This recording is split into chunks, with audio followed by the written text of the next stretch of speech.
Continuing coverage now of election results here in Michigan. Vice President Kamala Harris has conceded to Donald Trump. And joining us right now is John Truscott. He was the former Director of Communications for Michigan Governor John Engler, now the CEO of Truscott Rossman. Thanks so much for joining us. I'm glad to be here. All right, so first question is just what are your thoughts about all of this that transpired last night leading into this morning? Well, pretty much all the pundits got it wrong. And the Monday morning quarterbacking is really easy to see where things went wrong.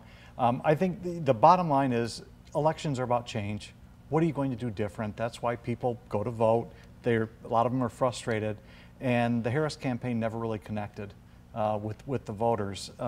In fact, the main question was, what will you do differently than the Biden administration? She goes, I can't think of a thing. And I think that was a key point where voters started to kind of go, okay, if you're not going to do anything different, and you're not doing interviews with the media, not doing press conferences, I don't know who you are. And I think that's where things started to go off the rails. Let's talk about voter turnout here in Michigan. Democrats definitely underestimated the turnout that they would have in Detroit. Yeah. And it was also interesting that Harris did win Kent County this year as well. Yeah, the demographics across the state are changing. Who would have thought that Trump would have won Muskegon County and Saginaw County? I don't think anybody saw that coming.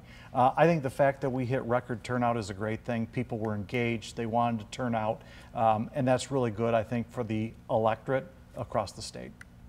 Was there anything else in Harris' campaign that you just don't think resonated with voters, specifically people who traditionally voted Democratic? I think, and I've said this, that campaigns and the pollsters treated the electorate, different demographic groups, as monolithic. And when you look at different demographic groups, different ethnic groups, you know, the economy was driving them. They're just like anybody else. You can't say because you're Latino you're going to vote a certain way. That just doesn't hold true.